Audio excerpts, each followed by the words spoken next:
What's up? No Learn Fly, right here from the heart of AOPA headquarters. In fact, all of us on the air today are in AOPA headquarters.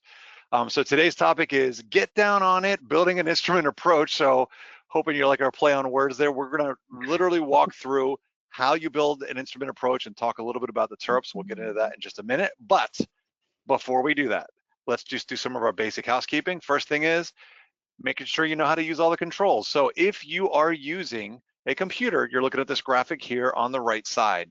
And what you want to do is look for the little bubble. It's got the question mark in it, so you can click on that. That'll open up the little window at the bottom. Type in any question you have, but please make sure you hit that send button so that we will see your questions. And I already see that Ron submitted a question, so he's got that one down.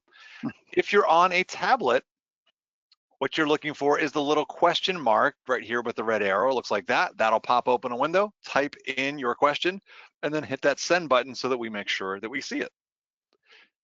That said, my name is Chris Moser here at AOPA. I am the Senior Director of Flight Training Education. I am a CFI and was a teacher, and I'm glad to be here with you as always. And joining me, we are thrilled to have Dan Justman. Go ahead, Dan. Well, thank you for being thrilled, Chris. I appreciate it. Happy to be here as well. I am the Vice President of You Can Fly. I get the privilege of leading the amazing You Can Fly programs and teams that bring them to life each and every day. And also would like to welcome our newest. Mary's here. Mary Kuehn from Air Safety Institute, who has now become a regular on the program, and we are thrilled to have you here with us as always. Mary, hi. Hello, happy to be back. I'm Mary Kuehn from the Air Safety Institute. I run the Flight Instructor Refresher course for ASI, and yeah, happy to be here. Happy to be a regular part of the crew. We're glad to have you. Absolutely. And also our friend behind the scenes, Stephen Schroeder. Say hello, Stephen. Hello, Stephen. Every time. Okay. So work with Chris and Dan here in the You Can Fly department, and I get to do all kinds of fun projects, including our Flight Training Experience Awards that are currently open. So if you want to do some reviews for a school that you had a great time with, please let them know how they're doing, provide some feedback. Yeah, and please, if you do know a good school or instructor, please encourage them to do it. Just check it out, aopa.org/FT awards. Back to you, Stephen. All right. Oh, Stephen, can we please point out the picture? I mean, this is like you have outdone yourself with this new edit, so check that out. Well, I found myself flying my jet the other day and realized I need to figure out how to land something. So I pulled up Rob Machado's Flight Training Handbook. And we're going to feature that today as well, so I think that's pretty awesome. All right, back to you, Dan. Thank you. So we get to be here and we get to do what we do because of generous, amazing, awesome aviators like all of you tuning in. We are funded completely by donors, so everything we do comes from those that are offering their generosity to keep aviation safe and growing, and to help carry on aviation legacy for others. So thank you so much. If you're already an AOPA Foundation donor, thank you for your support. And for those that are not, we would encourage you to learn more about it and become a donor at aopafoundation.org. Oh, very cool. Oh, trying to click it. There, it's going to work. There it goes. Awesome. As a reminder, yes, Wings credit will be available for those that are watching this program live. If you are watching a recorded version, you will not be able to get Wings credit for that. Hopefully you signed up with your FAAsafety.gov email address. If you have not, or you're not sure and you want us to check it, please send a message to that form, and we're going to put it not just on the slide, but Stephen's going to put it in the chat as well for you to have easy access to. So click on that and put in your FAAsafety.gov email address, and we will make sure that you get credit for that. It takes a little bit for us to get that to the FAA and for them to, thank you, Stephen. I saw that link go in there to the entire audience. So it takes us a little bit to get that to the FAA to process, then it'll show up on your account. But in the meantime, if you have any questions, please feel free to reach out to us at ftinitiative@aopa.org, FT, Flight Training Initiative at aopa.org. As I mentioned earlier, this webinar will be recorded, so if you heard something that you wanted to find out more about or share it with others, or just dive in again, you are able to do that through YouTube and the AOPA Pilot video playlist for What's Up, and also at webinars.aopa.org. Same thing, What's Up playlist. on our webinar site. And with that, I don't recall, Stephen, but did we mention? There it goes. There you go. Did we mention on this day in 1948, first flight of a Delta Wing designed jet airplane, the Convair XF-92 Alpha. Only one of its kind, but led to an awful lot of interesting design and research that led to the use of Delta Wing for fighter jet designs in the years following. Yeah, just interesting design and testing program. What was interesting was one of the test pilots discovered that at some pretty low flight speeds, trying to land it, he could not get the thing to stall. And I was like, that's interesting. Yeah. So yeah, the incorporated it had some issues with this design, but it led to a lot of other fighter jets that we know today. Well, I guess you could have the right triangle stuff on this one. Oh, I know, not planned. That look of shock on everybody's face is real. All right. Hey, so what is on our checklist today? Well, today we're going to talk about building a basic instrument approach. And usually I could put a whole bunch of details out, but literally that's what we're going to do. Mary and I worked really hard on this one. And I will throw a big shout out here to Rod Machado in just a second, because he was very kind in letting us use his materials, but we're going to keep it TERPS light. Now, one thing I want to mention is we do have a handout that's got a bunch of cool links on it, including one that goes right to Rod's site. But we also have, if you want to deep dive in and see some of the math and everything, the TERPS, which are the guidelines that the FAA uses when making an instrument approach, is there. And believe it or not, we read some of it, and it was actually admittedly kind of nerdy, but it was kind of cool to read some of that stuff. Yeah. Yeah, it was. It was interesting to find out just how it all works. So we're going to try to pull out some highlights based on Rod's stuff, but please dig in. And just to throw a note out there too, the handouts is available in that little menu that you have. There should be a little spot that says handout that will allow you to download it. If for some reason you have trouble with that, just hit us up at ftinitiative@aopa.org, and we can make sure you get that. But it should be available for you right there, and it will be available when we put it on the YouTube link as well. All right, Mary, building an approach. Start us off here, and maybe we'll give a little shout out to Rod here with his book. Yeah, so we basically went through, Rod does a great job in his book going through all that a TERP specialist goes through when building an approach plate. And so we went through, took out what we can to squeeze it into this 1 hour webinar. And what a TERP specialist is, what they look at, and where they put stuff, and what they decide goes on the instrument approach plate, and kind of all the methodology behind what goes into it, what goes where, and how we get the end result that we end up flying. Exactly. Yeah, he mentions too, it can take a couple of years, right? But usually it's quicker, and they do this they build the whole approach plate completely without seeing the airport. The TERP specialist won't go to the airport, won't see the field, and not until the approach is done, or the plate is done, well, then they send a pilot out to fly the approach in VFR conditions to make sure Preferably, yeah.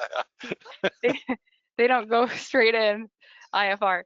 But yeah, to fly the approach to make sure it actually works, and there wasn't anything maybe that they didn't know about, you know, a tower on the final approach course, things like that. And I thought one of the cool things too is like the geographical data too. They said they've got access to way more geographical data than we do, and that's how they're able to then do all this math. That's that TERPS document. Check that out if you want to see more about that. All right, cool. So Rod Machado's, I know that I'm holding up. I have the 2nd edition here, but Rod's got a 3rd edition, which is really cool. So make sure you check that out. There's a link on the handout, and you'll notice that all the images or almost all the images we use today are from that handbook. So we got the little copyright notice there for them. Okay, let's do it. All right, well, the first part is we just wanted to do a quick overview of an approach plate, just in case we've got folks in the audience that maybe aren't instrument rated pilots or haven't experienced this yet, because I know that Mary and I both had the same experience when doing our own instrument ratings of like, what the heck is that thing, right? Yeah, so, it's a foreign language seeing an approach plate for the first time, 100%. So we wanted to show you, and the cool thing that Rod really does in his book, it's in chapter 11 of his book, that's what really just caught our attention, is he literally goes through and goes it bit by bit and builds the approach plate, explains how it happens, and that's what we wanted to show you. So just that quick overview so that when we start building it out like he does, you can see the plate is really built, as you can see in this graphic here, is really built so that you can kind of use it almost like, I know, Mary, you mentioned like a checklist. It's got a briefing area at the top that we'll talk about. It's got frequencies and other information that you need when you're setting up for it. Then it's got the map, which we'll see here, and you can kind of see it in this FAA version over here. But there's a map in the approach plan view, which is your overhead map. We'll talk about the MSA when we get there, the minimum safe altitude. Then it's got a side view as well. So the profile view, which you can kind of see looking at here, is sort of like if you were looking at it from the side. So you have an over the top in the approach, side view in the profile, right? Even like it says you can take the plate and bend it down. And then later we'll look at the airport diagram, and then we'll talk about what the landing minima or minimums and the table and time distance table. So that's kind of the overview. It is really just it's a way of detailed directions for getting down from the en route environment down low to the, low to the ground, close to the airport. Hopefully we can make a safe landing from there. Yeah. Okay, go ahead. Awesome. So today, Chris and I are going to be TERP specialists building an approach into specialists. Yeah. Building an approach into Riverside, California. So first we're going to start by picking out the airport, which is what we have the red arrow pointing to. And we're going to look at the terrain around it and the nav aid that we're going to use to get. In this case today, we're going to be doing a VOR approach, and we're going to completely assume that we have no ATC available. So we're going to build the approach so that someone can land at Riverside not talking to ATC or getting any radar services. So first, we're going to chart the airport, the VOR on our plan view, and then put the terrain around that. Let's see, then we'll determine our approach course. So the TERP specialist is going to look at that terrain and determine what makes the most sense as far as the approach course into the runway. And it does not actually have to line up perfectly with the runway, is an important thing. So runway 9 could be a heading of 86 or 95, and they just round it to runway 9. And then the 097 for the inbound course, they just consider based on like terrain or other things that they see along it, maybe tower, buildings, whatnot. Right, and in the case too of, I think I don't know if you mentioned it either, as well as the part of, and in the approach course for a approach, which it'll be labeled here in a second, anywhere within 30 degrees of a straight in is good enough. It's going to be a straight in, yeah, and not a circling, which we'll get to later. Yes, we will. All right, cool. So that's the basic thing. So you can see that's all laid out. So let's just jump to this next one. So after we've got the basics down, and there's going to be more added, I know for all you folks out there that are instrument ready pilots, you're like, there's a lot of stuff missing. We're going to slowly add it in as we go. So the next thing that the TERP specialist is going to be thinking about is, well, let's get some basic information here. And we're not saying that this is exactly how the TERP specialist does it in this order, but this makes it hopefully makes sense as we build it out. So we're going to then put this information up into the briefing strip. And this is the part that the pilot will then use in getting ready to shoot this approach and start to get ready. So as you can see here, we talked about that Riverside VOR. You can see the frequencies get up there. There's our approach course of 097 going inbound to runway 9. So we'd see it is the VOR runway 9. And that's what we talked about. As long as it's lined up within 30 degrees of that runway, we can call it a runway 9 approach versus something else. It gives you basic information about the runway there, the landing distance, 5,401 feet, and the elevations, which we'll talk more in detail. And then even frequencies that you would need in talking to air traffic control, including tower and approach. And even notice this little note here of the runway lighting that you would see when you're approaching the end of that runway as you pop out of the clouds. I think that's all good for that one. Anything you want to add there, Mary? All right. Just, it's strategic that all those frequencies should really be in the order that you're going to use them while you're shooting the approach plate one by one. So like you said, I kind of always use it as a checklist. Like, okay, got my ATIS, check, got checked in with approach, so on. So the next one should always be in standby. Exactly, yeah, so you can see it in that order right there, like, yeah. So you have the ATIS, then approach, then the tower, and of course these I don't worry about, usually till I'm on the ground, unless I need to talk to F flight service. All right, let's let you go on this one, Mary. What do we got? Yeah. So now the TERP specialist is going to say we have the airport, we have the runway, and the final approach course.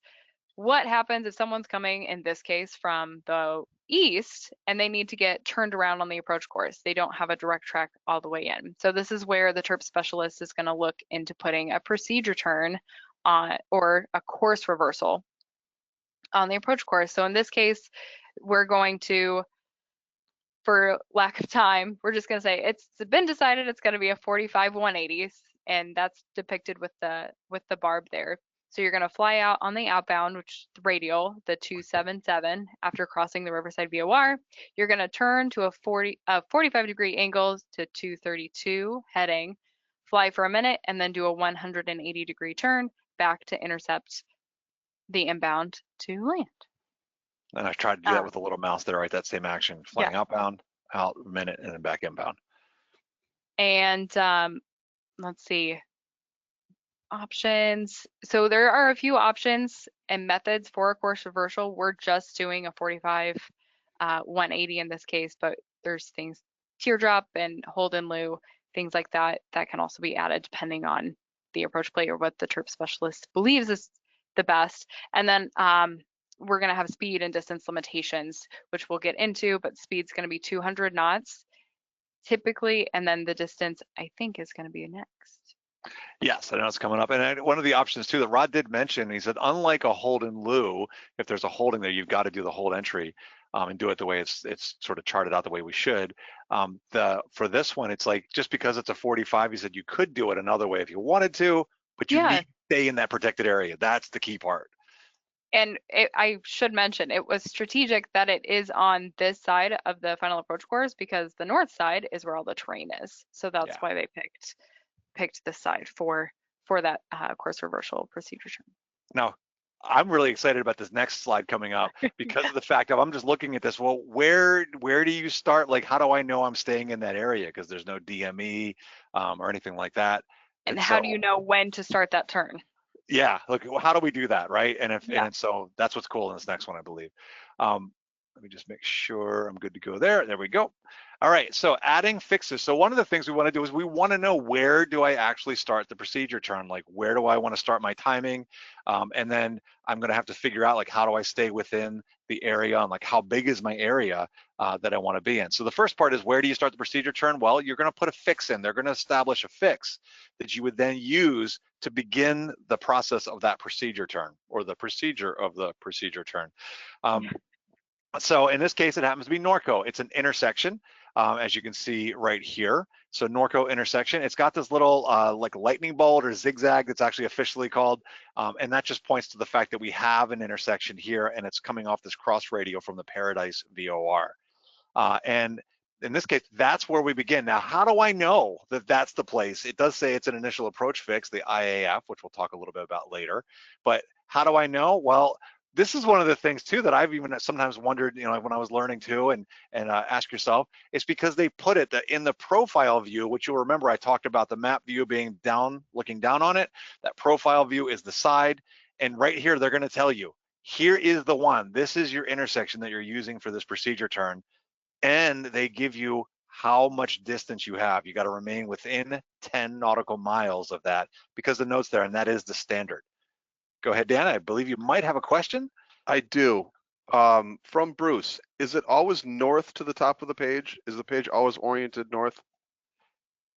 I love Rod because he actually answered that question in the thing. Just reading it, yes, it is always north. So the map is always set to north, which I guess is why we don't have a compass rose on there. So that does help hopefully with it. We had the bullet, but it didn't say. We'll talk about later why it's how we pick what is centered on the plane view. All right, so that did the 10 nautical miles, the distance limits, and then the big part is you need to stay within 10 nautical miles of Norco.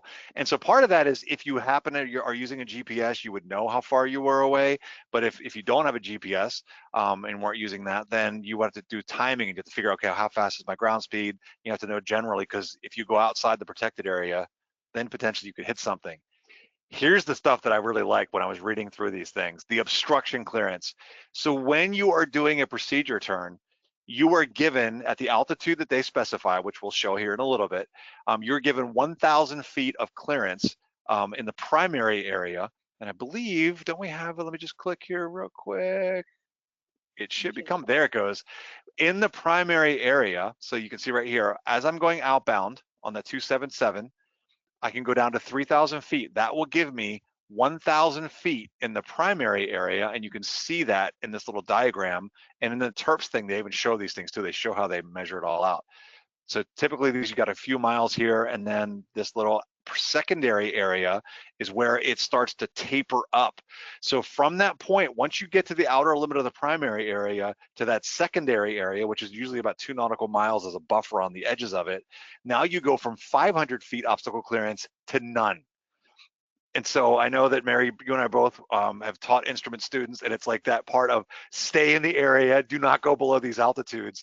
This drove home that lesson of why, because Not a lot of wiggle room. Yeah. there isn't. There's stuff there that you might hit. So we just thought that was important. And then notice inbound too. It's like we're going outbound on that procedure turn 09 or 277 on the 277 radial outbound. Turn to that 232. At that point, we can go down to 3,000 feet. Once we turn around and get established inbound on the 277 inbound, flying 09 or 7, the opposite of it, a 180, then we can go down to 2,100 feet, which is signified right here by that little signal. All right, I think we hit everything. I think so. All right, cool. Let's go to this next one. So yeah, next, the TERP specialist is going to say, okay, we have the course reversal. Now, how are people going to get to the final approach course? Because in this scenario, we're pretending like we don't have ATC radar services. Right. We want to set it up so that it's available to someone not talking to ATC. So that's where feeder routes come in. So we're going to look, and the TERP specialist is going to look for different nav aids in the area that it can use, pilots can use to get to that final approach course. And they're going to add feeder routes, which is symbolized by the arrow. If you look at Pettus at the top is one example. It's going to have an arrow. It's going to have the minimum altitude for that feeder route, the heading, and then the distance then to your intercept. And what's important to consider is, so in this example, we'll cross Pettus we can be at 5,000, and then going off of what Chris went through on the slide prior, after we intercept at Norco, then we can descend to that 3,000, then after that procedure turn back to the 2,100. So that 5,000 is going to be until we start the procedure turn at Norco. Cool. And with then, guidance. Yes. And really the goal is to add as many feeder routes as possible. And I loved the example that Rod gives of kind of a highway situation. If you have a highway in a city, you want as many on and off ramps as possible, and that's kind of the case here. You want as many different ways for pilots to get to the final approach course, whether it be coming from the opposite side of the final approach course, or in this case, we also have some that feed right perfectly onto the final approach course, and that's where we can see that no PT coming from Prado. So that means you don't have to turn and do the procedure turn. You can proceed right on to Norco and right in. I think, is there anything I'm missing? The obstacle clearance. So on these. So oh yes, obstacle. I have them right here. Same as in route. So it's the same as in route obstacle clearance with 1,000 feet. 1,000. If you're in like a regular area, and then in non-mountainous, it's mountainous terrain, it's 2,000 feet. Yeah, so 2,000 feet, and so that will, so basically you can assume the same with your en route Victor Airways and everything else, that when you're on a feeder route, you've got that same obstacle clearance. So still 1,000 feet, 2,000 in mountainous, designated mountainous terrain, good to go. There was one question I saw. Let me just go back one slide really quick just to answer that, to clarify. Let me just go back. Whoops. Boom, boom, boom. Well, the question was, when does it go to 0 for these protected areas? And it's right here. So the primary area, which you can see in this diagram, that's where you've got your 1,000 feet in the procedure turn of obstacle clearance. And then as soon as you get to this secondary area, and I am remiss on remembering exactly how many miles it is, but sometimes they just designed it. So they've designed that procedure turn so that if you follow it, flying, hit the barb, the 45 degree for 1 minute, coming back in, less than 200 knots and so on, that you'll be okay. But as soon as you get to here, it tapers from 500 feet to the outer edge to none. Like you don't have any protection. Stay on procedure. Okay, let's go back. Awesome. Feeder routes. The smiley face is awesome. All right, and then we just wanted to show kind of big picture here, kind of what Mary was talking about with the idea of the highways, is this isn't the instrument and route chart. I know for the uninitiated, this thing might look insane, but here is the circle right up here there's Riverside's airport, and you can see, and if you can imagine from your sectional chart as well, all those blue Victor Airways that go all over the place, well, they make them black here so we can see them more easily for instruments. And there are the Victor Airways Victor 8 -21. Here's Victor 16. There's even GPS ones. And so they all come to this, for example, the Riverside VOR. And this is how we would then go to that. And the approach plate is going to have something or multiple things connected to the en route chart so that you can get someplace and get down. And of course, as Mary mentioned before, the key part of this is because they assume that if we lose comms, or they assume that we need to be able to do this if we do lose comms. So the assumption is being we need to be able to navigate on our own in that situation when we've lost comms and have to still be able to get down for whatever reason, whether it's us losing comms or whether ATC lost radar, whatever it might be. Okay, let's go ahead. Anything you wanted to add before I click? Nope, I think I'm good. Okay, so now we are going to break down the 5 segments of the instrument approach, which we've talked about most of them already. And if start at the top right of the picture, we start with the feeder route, we cross the initial approach fix, which is that first kind of cone signaling that, then begins the initial approach segment. And then we have the final approach segment up into the final approach fix. And then after the final approach fix, and then obviously the missed approach segment after that missed approach point. And what we really want you to take away from this slide is the clearances that you have the closer you get to the airport on an approach. So the closer you get to the runway, the closer everything is to you, basically. On that initial approach segment, the primary area, you have 1,000-foot clearances, and the secondary is 500. The intermediate is the primary and secondary are I guess primary is 500 feet of obstacle clearance. The secondary is 500 to 0. And you can see what Chris was talking about on the edges, that kind of tapering up to the 0. That's what kind of the darker sides are showing.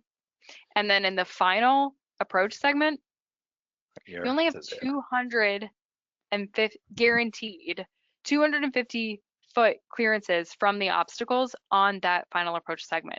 So whether you're flying instrument or flying with a student, you really want to make sure that your CDI is dead center on that final approach segment, because you do not have a lot of leeway in the either direction. And I know that one of the things too that they were talking about as well is that you obviously want that needle centered. They are giving you that obstacle protection as low as 250 feet, right? You're getting that obstacle protection, but as soon as you go full scale, and now you don't know where you are now, there is a little bit of a buffer. I think it's a couple of miles once you hit full scale, but of course you don't know where you are. So that's why they recommend not even getting to full scale, even just approaching full scale, it's probably time to go missed, because there's not a lot of room. There's not much leeway here at all. No. All right, guys, we have a question. Yeah, we had actually a flurry of questions from the plan view that came right as we were transitioning off of there. Could we go back a slide to address those? Because I think they're so specific that this it would be lost. One more. This one.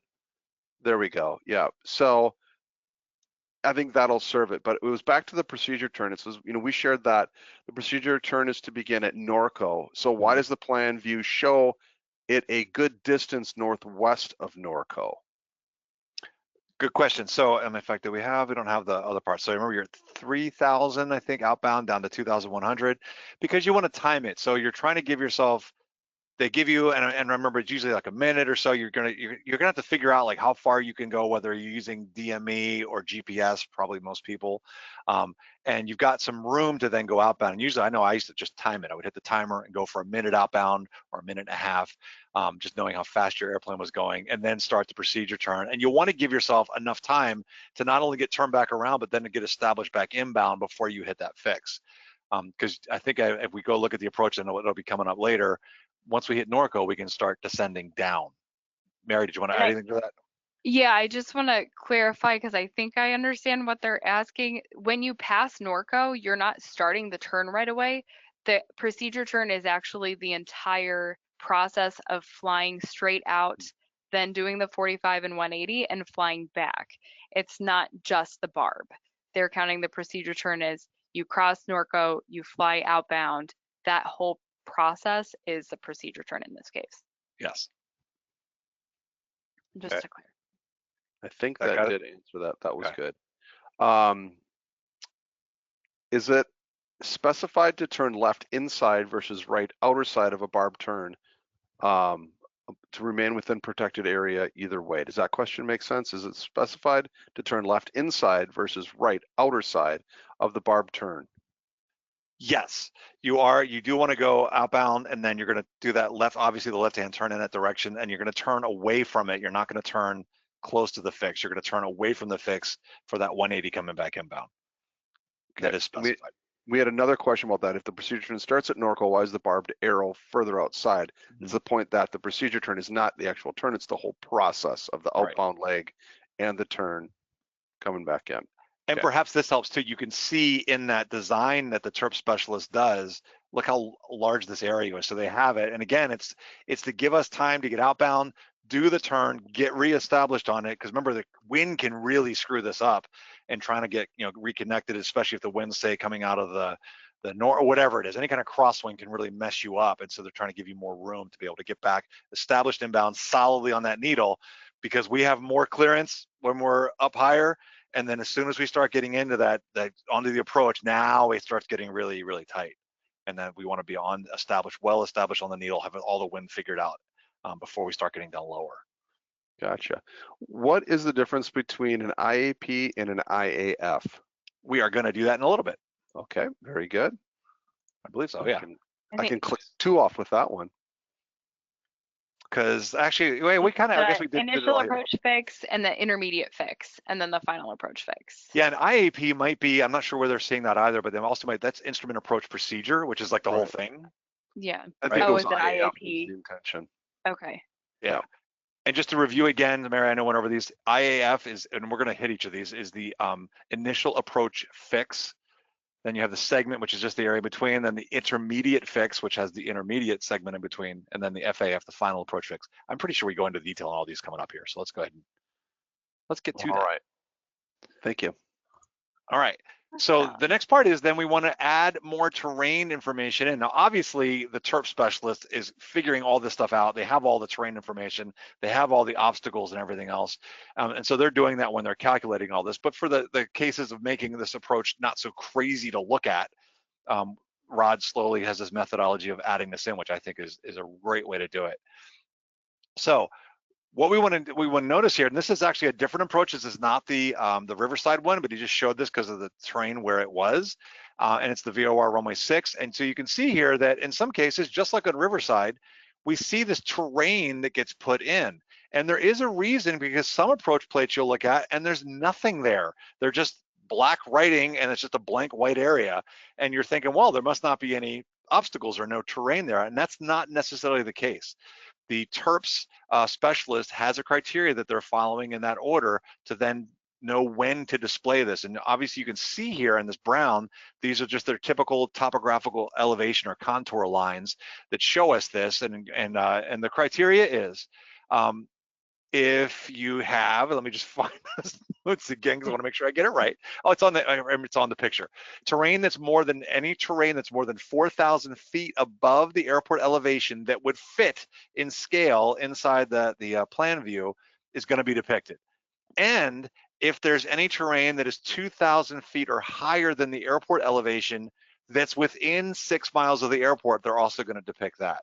So that's how they determine what terrain will be shown. And obviously you can see here, it's in those darkening shades of from tan to brown to almost gray that show you, and they have the little contour lines and elevations. So there's the 2,000 feet and so on. And then all these other symbols are similar to what we would see on a sectional chart. So you've got the tower there, and notice it says 1,699 feet plus or minus, because that's a pretty close to what it is. And so they're just letting you know, like no absolute guarantees. And then here we've got this is a natural feature. So when it's just a dot like that, that means it's like a peak of the ground there. So 3,685 feet. And if you look, the darkest or biggest dot is always the highest one in that plan view. So something that's bolded like that, usually there's one of them, and that is going to be the highest. Okay, I think I hit everything. Mary, anything to add? I think so, yes. Okay. Awesome. Let's do that next one. Next one is move into the next part of the approach plate. We're going to determine the minimum sector altitude. So the trip specialist is going to look at the entire area within 25 miles of the selected nav aid. So in this case, it's the Riverside VOR.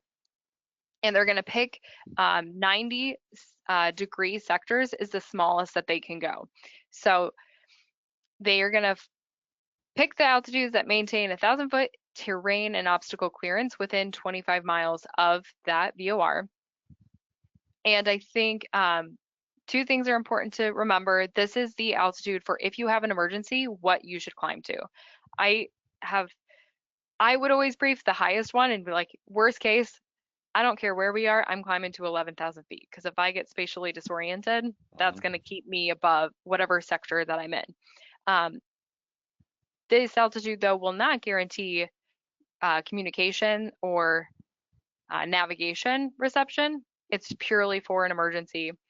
And ATC has different minimum vectoring altitudes and minimum instrument altitudes because they have a lot more detail and smaller sectors basically, and they know where certain high obstacles are. So if you get an off-route clearance to go at a lower altitude, it's because they have more information available to know you are clear of the obstacles on the specific path that you're on. Yeah, and in fact, we don't have a picture of that, but I've seen a diagram before, and it's like they show sort of the area of their scope, and it's got all these crazy looking jagged lines, and it has the altitudes that, and I think that's literally overlaid on their radar scope, so they can see that on their screen. And that was always a rumor when I was in instrument training. It's like, yeah, they have this like magic, but here it's my rod finally was cleared that up. It's not just hearsay; it does exist. It's true. It's true. They're magic. That's what I believe. Yeah. They have a crystal ball to keep you clear of all the things. Okay, did I miss anything there? I don't think so. I think that's everything. Yeah, okay. Minimum effect. Yeah, you got them on. We did it. Okay, sweet. All right. Now, this is where we're going to answer some of those questions. I guess we didn't do the intermediate, so I can talk about those before we get into this final approach fix part. Let me just verify that I'm not. Yeah. Okay, good. So what I will do is we're going to talk about the final approach fix to the missed approach point here in detail in just a second. But to answer that question, so somebody asked about IAP, IAF, there's IF, and what those things are. So the IAP is the whole thing, instrument approach procedure. That's the whole thing together. Then you have the IAF, the initial approach fix, and so that's what it kind of like what it's implying. It's the first it's a first point you can use to start this approach. In this case, Riverside, this Riverside approach has Norco as the initial approach fix. That's where once I hit that point, now I'm beginning the approach. In this case, I would be either maybe coming inbound, hitting this to Norco and then shooting the approach in, or maybe I'm flying outbound, doing the procedure turn and then coming back inbound. So that's where you would begin the approach. These other parts, as Mary already mentioned, are feeder routes. There can be, go ahead. You're about to say, I think. Go for it. Yeah, go ahead and do it. So there can be more than one initial approach fix, and we do have one in this case is, I just saw it. Prado is also labeled as an initial approach fix with the note PT. So you can also initiate the instrument approach there as well. And so yeah, that ATC would clear you at that point. They'd say you're cleared to Prado and you're cleared for the VOR runway 9er, and they'd give you the whole clearance with that sort of stuff. A lot of times, of course, you're going to get radar vectors, but this is in the case of flying the full approach or if you don't have radar. And then you're going to have other fixes that can happen in between, which would be intermediate fixes. So those are all the ones that are there before, in between initial approach fix and the final approach fix. And we'll talk about the final approach fix here in more detail. And the biggest thing here is that the final approach fix is designated by this Maltese cross on the profile view. See that little X there. So whether that's on, and we'll talk about other approaches, probably maybe in a future episode if you guys are interested. But that's the point at which you have all these altitudes listed. Notice, like say I'm starting at Prado. I'm at 3,000 feet. I come inbound. Once I get into here, now I'm inbound on the 277 radial or heading 097. I can go down to 2,100, and then notice after that, I'm hitting Norco, which is the initial approach fix, but also is the final approach fix when you're flying inbound. And once I hit there, notice there's no more altitudes listed, and that's going to now depend on the type of airplane I'm flying, and we're going to show that here coming up on a different slide. But that's what the final approach fix does. And then we have the final approach fix from where we'll descend down to a specified altitude. And then at some point, if we don't break out of the clouds or we don't see the runway in time, or we're not in a safe position to land, then we have to know, well, where do I call this thing off? Where do I say, okay, no go, I'm gonna get up and get away from all these obstacles, because we know the tunnels get smaller and smaller and smaller as we get down to the runway. And that's what's called the missed approach point. So missed approach, we hit this point, we can't see it, I'm out of here. And that's basically it. So we descend at the final approach fix to the specified things we'll talk about. We pick up that missed approach, and we would want to specify it. There are multiple ways that we could see these. In the case here, the missed approach point is the VOR. So when we hit the VOR, we see the flip, the needle goes, the flag flips from a to a from. Now we know, okay, I don't see the runway, I'm going missed, and then I start following the missed approach procedure. There are other ways of doing it, whether it's based on time from the final approach fix, for the distance over that. It could be DME, could be a waypoint or an intersection. So there's multiple ways. We're just using the example here of that VOR. And can I add, just, Yep. You kind of touched on, but the reason that they picked VOR passage is because it worked out that the VOR is on the field. So if the VOR wasn't on the field, that's when a TERP specialist would go and look at, okay, what's another way that the pilot can determine when they're basically, you know, at the runway to decide to go miss. And that's when they look at equipment or different things, and they might even add notes to the instrument approach procedure or the plate, depending on what ends up working out for that specific situation. Yeah. Oh, and again here, just to emphasize, 250 feet, as low as 250 feet obstacle clearance when you get down there. Okay, let's go to the next one. Okay, There. so then after, next to the profile view, we have the airport sketch, which the TERP specialist is going to put there for your awareness, but not for taxiing. pull up your taxi book. Yeah. But it's going to give you a snapshot of information that you need of the airport. So it's going to give you your runway length, your runway width, and then it is also a second spot where you're going to see the lighting. So we have one up at the top of the briefing strip, but then down at runway 9, thank you, you can see the A5 signals the type of lighting, and also you can get a little blip of the actual Moser, I think is the one here. Yeah, right system there. Yeah. So hard to see, but it is there. You also have an arrow coming in for runway 9 that's showing the actual where the course would dump you out. Like we said, it's not perfectly aligned with the runway, but it's within 30 degrees, so it's a straight in. So that's where that basically dumps you out when you get there. And then at the bottom is going to be the time and distance table, which in this case, like we talked about, we don't need because we have the VOR passage to use as the missed approach point. But if the TERP specialist determined time was going to and distance were going to be that missed approach point, that's where they would put that information for you to use to decide when to go missed. Yeah, and we'll talk about categories here in just a second. Go ahead. No, yeah, and then there's just small details on here, like that 876, that's going to be ATC's tower. The PAPIs and the VASIs are going to show in little circles next to the runway, so you know where to look. You can see the VOR is right by the arrow coming in. The H is a helipad, and then the star on the top right is the beacon of the airport, and then a few high obstacles. So just snapshot things that are helpful to know. Cool. And then the one thing I was going to mention too is if there were a time and distance, as you can see here, it would be minutes and seconds. So it would tell you it's going to take you 4 minutes and 15 seconds, assuming your ground speed is exactly whatever that says, and that's with no wind. So you have to make these adjustments too. Not as precise, but it can work. All right, let's get this next one. So now we were talking a little bit about, I mentioned before, you get to the final approach fix and you start to descend down, but they don't specify the altitude in the profile view or on the plan view. And that's because you have this special box right here that gives you, depending on how fast your airplane is flying. And that's what these, the letters A, B, C, D, and there's actually an E too, it's just not on here. I haven't seen those actually. I meant to look that up to see what plates they put the E on. I mean, Mary might know. We'll get that in a second. And then, so the approach categories. So it depends on your speed. I did not want to go ahead and put up the speeds in there, but I can give you the general idea just for A and B. Let's say this is typically what we're flying in GA. A is if your 1.3 VSO, which is your stall speed and landing configuration, If that is 90 knots or less, then you're going to fly in category A. If your VSO is 120 down to 91, then you're in category B, and so on. As you get faster, the approach minimums change. And so here's what we're looking at. We've got an altitude that we can fly. Notice that A and B here are the same, so they just put them, sort of combine those two together. And so the 1260 means that I can go down to 1,260 feet. That's the lowest I can go to give me that minimum of 250 feet obstacle clearance. And the thing next to it is our flight visibility. In this case, it's 1/2 statute mile. I need to be able to see 1/2 statute mile. If I can't see that, when I get down there at that altitude and break out, I am not legally allowed to land. I have not met the legal requirements for landing. These other ones, this actually, I should say, I think if I click, the 469 is your height above touchdown, which is going to tell you how high you are above, and in this case, it's going to be the height above the touchdown zone elevation, how high you are above the runway when you break out.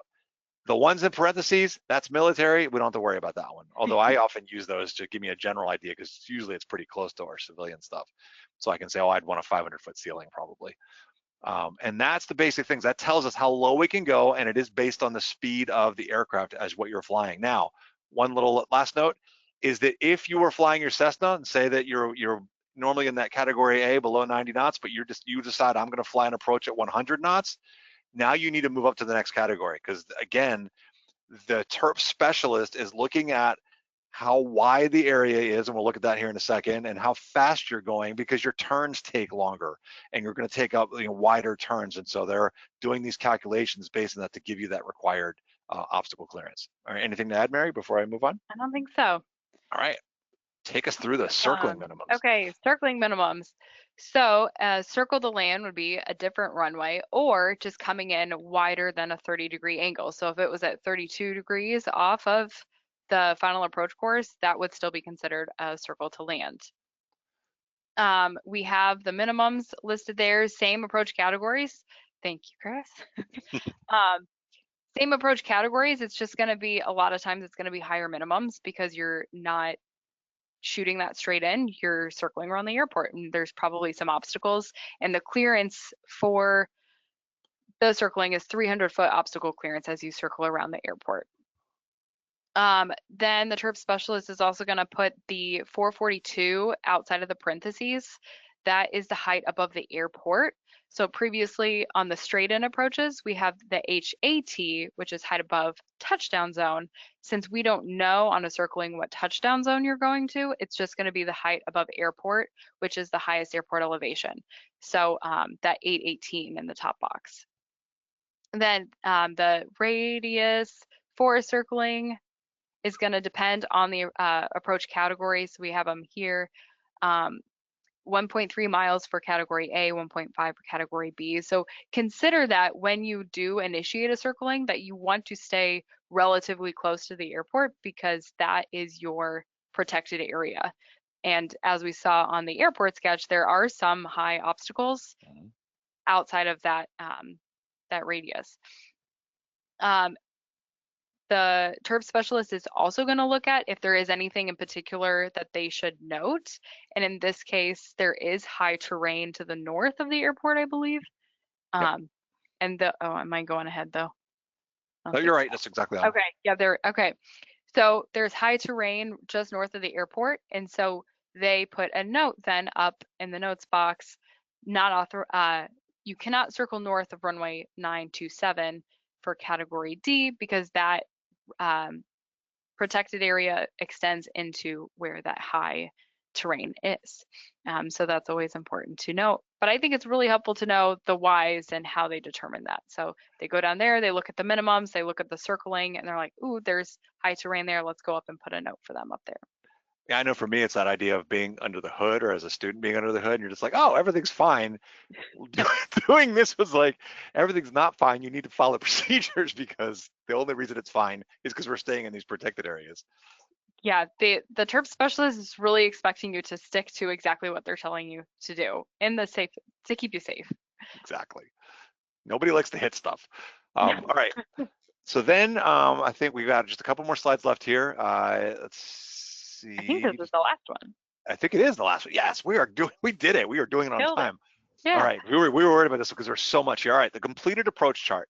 So I know one of the things that we both talked about a bunch is that, I know Mary, I love this. This came from you. This idea of every approach is a missed approach until it's not. Do you just want to go into that real quick and then I'll pick up? Yeah, well, have the idea in your head that, okay, I am ready to go missed because I am still an IMC. So technically I am going missed until I can see the runway.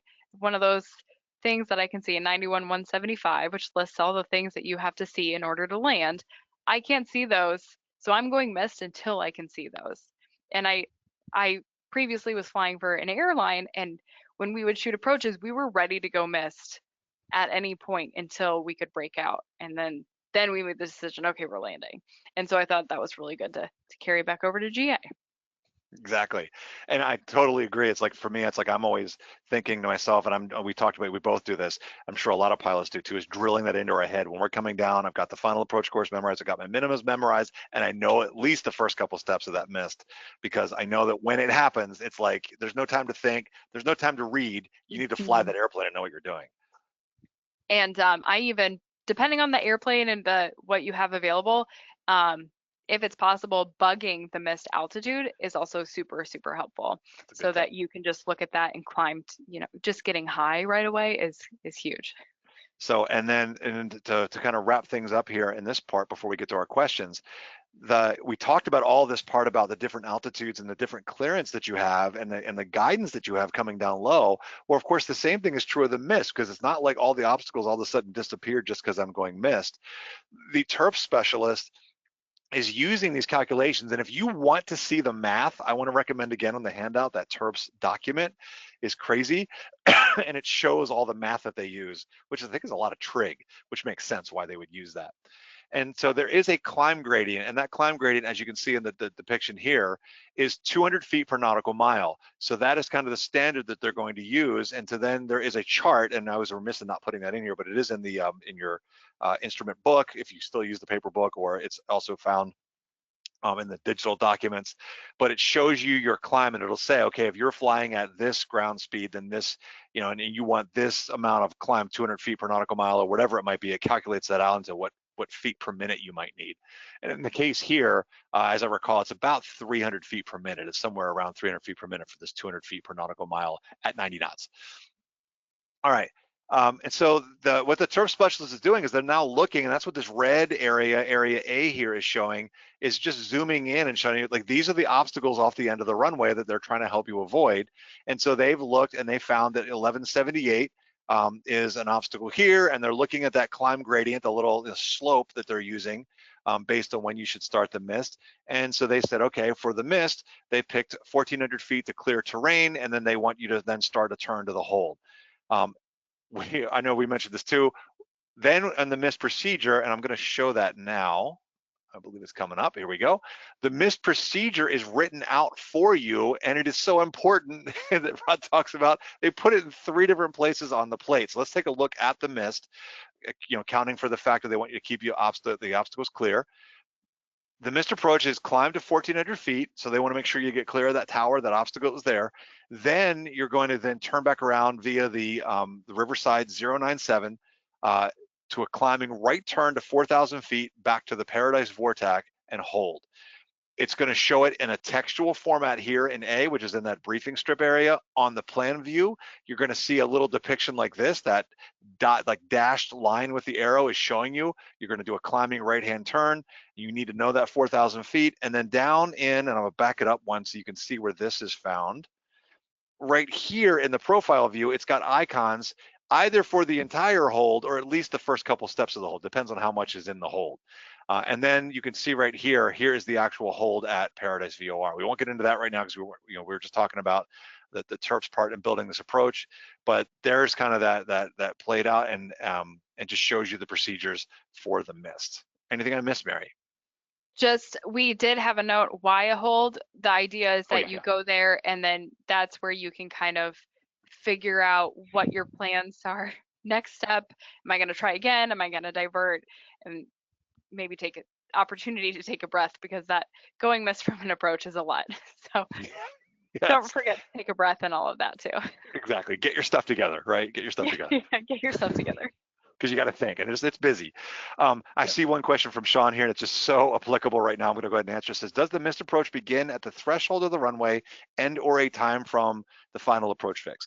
The missed approach begins at the missed approach point. So at whatever that is specified. In this case, for this one, because the VOR passage is the missed approach point, when that happens and you can't land safely, that's when you begin. Now, obviously, if you're looking at this and you're like coming down, you can see the runway, maybe you don't have enough visibility, or whatever reason you determine like, oh, this is no good, then you would proceed, you would start climbing, right away, and then proceed on that, and then start your turn at the missed approach point. And especially when it's something as definite as VOR passage or a waypoint. With timing, a little different, but you just got to do the best you can to stay where they have that intended miss to be, because that is what the entire procedure is based on, is what the SERP specialist calculated. Okay. Awesome. Okay, here we go. Dan, you want to hit us up with, we'll do the official end and then we'll get the questions here in just a second. Absolutely, thank you. So AOPA Foundation is the philanthropic arm of AOPA, the Aircraft Owners and Pilots Association. It is a membership organization, the largest civil aviation organization in the world. Lots of great benefit for you, but also do want to share the idea that our membership helps us have a voice in advocacy and helps protect and support general aviation along the way. So if you are not yet a member of AOPA, beyond the amazing benefits that you can get and resources available to help you in your journey on aviation, you can also help support general aviation and keep it alive, free, and well here in the US by being a member of the organization. So we've got several 100,000 strong for that membership, but imagine what we could do if we had all the pilots in America be a member. So we'd encourage you to do that. For questions, information, or to go sign up, aopa.org/membership. Cool, and then what we want to do is just kind of do our official end of the episode for those that do want Wings credit, so that you're good to go here. We just want to mention our next episode is October 16th, 2025 at 12 to 1 Eastern or 1600 Zulu. We have to make sure we change that for November, because that's when we have the change to daylight savings, or daylight savings goes away. Our next topic is frats you shouldn't rush and other SOPs. We forgot to put the subtitle on here, which is basically, Mary, do you want to tell us a little bit about this? Because this is a great idea that you had for this one. Yeah, so for those who don't know, a FRAT is a flight risk assessment tool. And that is something that I think is not new, but not used a lot in aviation, especially general aviation. A lot of us have personal minimums, but a flight risk assessment tool is kind of a bigger picture of it, kind of analyzes the risk of your flight. And that is something that you should not rush through when deciding to make a decision to go or no go. So that was our kind of play on that. And then overall, just SOPs that you can use in general aviation to kind of set rules for yourself to help make you a safer flyer. And a few examples that we had come up with were things like, maybe I'm not going to land at an unfamiliar airport at night, or what was another one? I think I can't Could be remember. taken off at night, the crosswind, like, oh, was Yeah, that what was that too? Grass runway or gravel, or yeah. Exactly. Just a lot of like flight schools and airlines have specific rules in place that are just like a easy go, no go decision, because that is our standard. And so maybe developing those for you as just on your own, and what kind of translates to your experience and your proficiency in the planes that you fly. Yeah. Could be some of the piece of equipment too. I'm just thinking like, all of a sudden you get switched to a different airplane, or like, I'm not familiar. Maybe you put that as your thing. Like, I'm not going to do that unless I've worked with a flight instructor in that airplane. Maybe you go lower if you have an autopilot in instrument conditions versus if you didn't, things like that. Yeah. So that'll be a good one. I'm looking forward to that one for next time. So yeah, please check that one out. And hoping to have some good resources too on that one as well. Yes. And as always, of course, if you have ideas for future topics you would like to see, would you like to see more instrument stuff, for instance, in the future? We want to mix it up. We don't want to do just all instrument, but Mary and I both like this stuff a lot. So if you want to see more of this in the future, let us know. You can either put it in the questions or the chat right here, or contact us at ftinitiative@aopa.org, ftinitiative@aopa.org. The other thing I want to mention too is that for also specific questions, because we'll do the best we can to answer as many as we can, you want to give us a call at 1-800-USA-AOPA, 1-800-USA-AOPA. Great member benefit, and our Pilot Information Center folks are standing by. They are all experienced pilots, a lot of them flight instructors, if not all, and they will be glad to help you with this stuff too. So I saw one there too. It said somebody asked about seeing the webinar again later. It'll be up on YouTube, on the YouTube channel, AOPA Pilot, and then there's a playlist for the What's Up, so you just have to look for that, or go onto the webinar section of the AOPA website. You'll see it there as well. Look, somebody just said more IFR. Love you, Jeffrey. I know, We'll do I'm more seeing IFR. that I like too. it. This is awesome. There's Bob too. Perfect. It's Okay, so go ahead, Dan. interesting. All right, questions time, shall we? What do we have any questions, Dan? Oh my gosh. We got questions. And some of it wasn't exactly tied into what you guys are talking about on those points, but I think there's a lot of great questions that we'll take some time to go over, and we'll just kind of take them one by one and kind of work back through the presentation to get them. So the first one, and oh my gosh, as everyone keeps adding all their thank yous, it keeps pushing my screen down and I can't. That's great. Thanks, Something everybody. straight, so it is great. So we'll start here from Bob. How to fly a missed approach when you're progressing on a circle to land and no longer heading in the original direction? Oh, good question. Yeah, Rod actually touches on this specifically in his book. And if I remember correctly, the procedure is to start a climbing turn towards the direction of the runway that you are shooting the approach to, the center of that runway, and then from there, flying the missed approach procedure. Yeah, because you're doing your best, because obviously the missed approach procedure. Somebody else asked a question in there too, I saw, about where it begins and what if like before you get VRR passes that you'll want to go missed. So the idea is the TERP specialist has created that missed approach procedure. Let's say that we're using the runway that's going from left to right. We'll say from west to east here.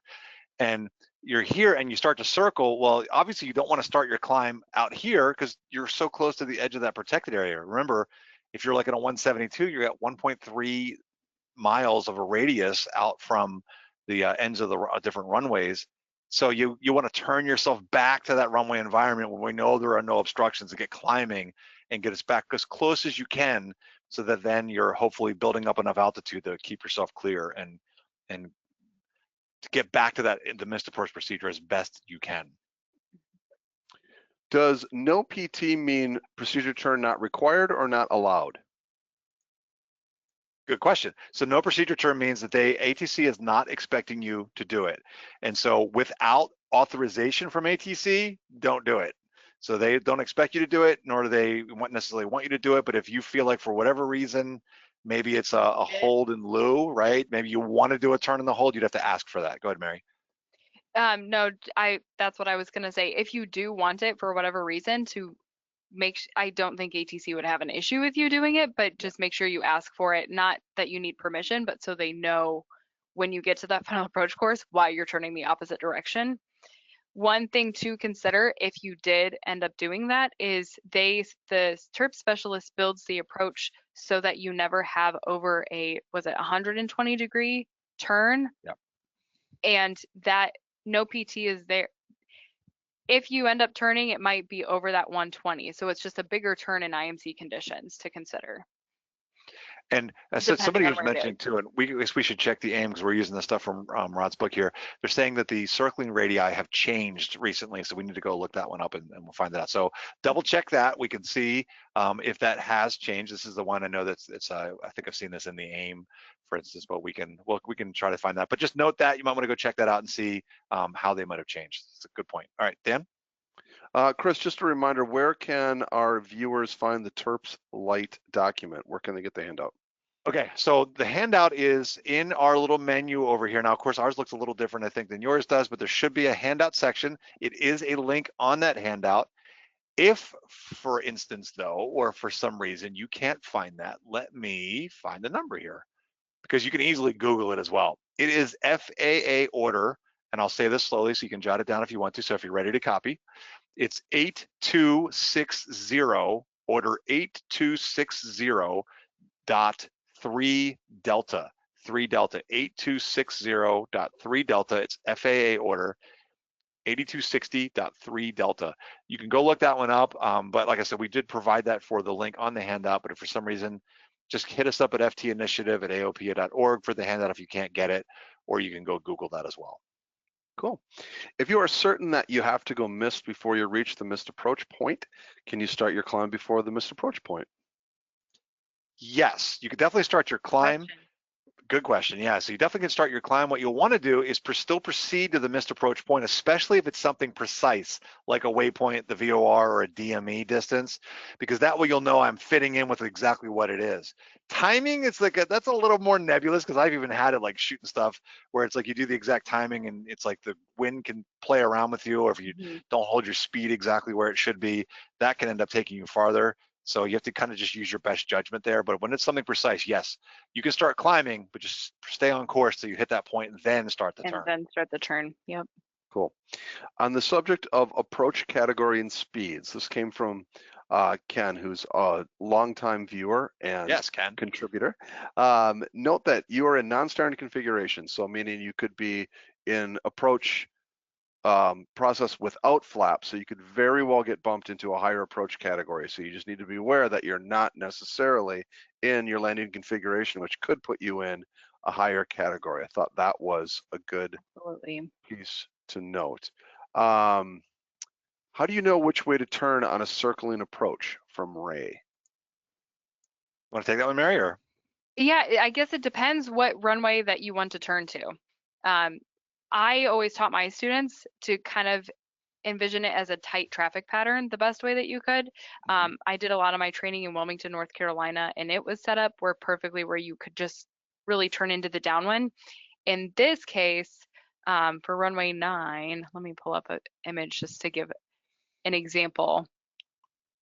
If you were turning to, let's say, runway 34 or 16, like 34 is you're set up perfectly to like 45 to the downwind in this case, and you do a right turn. see if I can show a picture of something here. How about this Yeah, one? right there. Yeah, exactly. So you could just do a right turn, enter the downwind, and then kind of circle into 3-4. Okay. So you'd kind of go to the right. If you could see it hopefully early enough, which the mist should give you, it's got higher visibility, right? So you can see it early enough and then just start your turn right there. Or if need be, maybe you overfly it and then come on the other side. Exactly. And it is, if you're over the top of the airport, that's honestly the safest spot to be, really, with the circling radii. So it really just depends what the airport setup is and what runway you're circling to. If you're circling to the opposite runway, for example, easy day, you just kind of can enter the downwind that way too. In that case too, if it is far away, although you break out of the clouds, make sure not to get too low once you start that circling, because technically now you're visual and it's up to you to maintain. And if you lose sight of the runway, of course, you need to start, you need to prepare to go missed, then, because exactly. And I would say one thing too is really important is when you're coming down and you're doing a circling approach, it's so important to have a plan. But I'd even argue maybe even have a plan A, B, and C, where it's like my initial plan is I expect this amount of visibility. So then I'm going to do like what Mary was saying. I'm going to then turn right to then get right on the downwind to go to 3-4. My plan B maybe is, okay, if I don't quite see it where I want, or if like I get it, I'm going to overfly, and then I'll plan doing that right turn to do a left downwind for 3-4. And then if neither of those happen and I'm like, okay, maybe at that point I just need to go missed, because obviously I wasn't set up very well and I don't want to be scrambling. So really plan out what you'll want to do. And I always encouraged my students to include all of that in their briefing and way out before you start the approach, like, because you should have the plan of circling should not be a last minute decision. Going with the plan of you're going to do a circling and have, just like what you said, okay, we could potentially this way or this way, here's plan A and plan B. And if neither of those work out, we'll go missed and reevaluate. Exactly. All right, we had 2 questions from Tobias. First is, do you have to fly the procedure turn when coming in from a heading where a direct turn onto the localizer is possible? Let's go back here so we can see that. So I can take that one. So that's where that no PT comes in. So it's if you see, say, read the scenario one more time for me again, just so I can talk exactly to it. Yes. Do you have to fly the procedure turn when coming in from a heading where a direct turn onto the localizer is possible? Yeah, so typically what's going to happen is if that's the case, more than likely it's going to have a no PT on it, so you're going to turn. If for some reason it didn't have that, then I guess you could clarify with ATC, but typically maybe there's some obstacle issue for them trying to get you down that they want you to do that procedure turn anyway. So if there wasn't the no PT, it just showed the feeder route. And like you're thinking, oh, I could just turn here. You might want to clarify, but I guess I'd want to see an example of an approach for that, because more than likely, the reason that procedure turn, I could see that probably most likely in a hold in lieu, where I could then do a turn in the hold and descend down, and it's probably terrain. So I guess it's hard for me to answer that, but if it doesn't say no PT, you need to assume I'm doing the procedure turn. And then typically they're going to show you that no PT in the case of, oh, there's enough. It's not that bad of a turn. It's within that 120 degrees that I can then just turn straight on the final approach course and get down. I hope that answered the question. I think so. Yep. And follow up to that, how is it determined if a procedure is NA at night? Interesting. What do you think, Mary? Procedure is NA at night? Yeah, like the instrument approach procedure, I assume, or we don't know for sure. Don't have that. I have seen notes like certain things not available at night in that notes box at the top of the instrument approach plate. So maybe that's where you would see, I don't know in a specific example where you would see that. Yeah, I've seen it too. And my guess would be that probably the TERP specialist determined maybe it's terrain or something, and they think, oh, it's so dark there that, for whatever reason, there's some sort of prevailing condition at night. Or maybe it's even just a problem with noise abatement, who knows, right? Yeah, or the lack of because I know in this case they had the minimum, it has a really advanced lighting system, so they had better minimums. So if the lighting system, or they didn't have a lighting system, that would impact it too. I just thought of that too. It was like, oh, maybe they just don't have lights. Obviously, that would be the issue. That's gonna be a deal breaker. All right, is the hat AGL? Yes. Okay, there you go. Yeah. Of course, it's above the AGL of the threshold. Right, go ahead. Yeah, height above touchdown zone. So that's the first 3,000, the highest point in the first 3,000 feet, which is why it's super helpful. I always like to use it when looking at the cloud layers and how above the field they actually are, because they kind of match both AGL. I was looking for it, but we're already past it before I can find the it way again. we talked about it. There it is. It's I can't remember. That's okay. It's like one is what your altimeter will say, and one is how far you'll fall. So that's I think what. So the 1260 in this case is what your altimeter will say, and the 469 is how far you'll fall down if you were to just drop. What's an RAL? So what is RAL? Yeah. Yeah, that's just the airport code. So for Riverside, it's KRAL. It's just the airport code for this that particular airport. Thank you. And then RAL also, I believe, is the VOR code. It is, yeah. All right. Are the minimum vectoring altitudes published anywhere? Not that I know of. Yeah, I don't either. That's a great question, though. I know Rod had a picture in his book of one. Let me see if I can find it. I'll look really quick. But yeah, it's something that ATC has. It's on their information. I imagine they probably don't want us looking at that because they don't want pilots going like, oh, I'm there. I'll just go ahead and lower. It'll be fine. But no, it's not even a picture in the book. I remember seeing it somewhere though, like a sort of a diagram with all the zigzags. I found it. FAA.gov. Minimum vectoring altitude charts. What? I just did a quick search of let's see, minimum vectoring altitude charts on FAA.gov. No way. It's quite a lot of files in nitty gritty, but if you want to, after you read the terps, want to hop over here. Hey, want a little something extra to do. Yeah. It looks pretty detailed. Holy cow, no way. I didn't know this must be, that's awesome. So now we know what Chris is going to do the rest of I had no idea. Thank you, Mary, for Googling that. It's not even like the shapes are all kind of sorts of crazy. So you really would have to have an overlay to know what is where. So you can see them and what they look like. I don't see the altitudes though. I wonder if I'm looking. Yeah, I'd this have to can't be right. play around with it more Yeah, to see how to fully use it. that's crazy. Anyway, so you can check it out. Go play with that one. Yeah. Cool. And with that, friends, we are a wrap. All right, all the Awesome. questions. All right, cool. Thank Well, you. that's awesome. So number one, let me go back to the last slide we've got.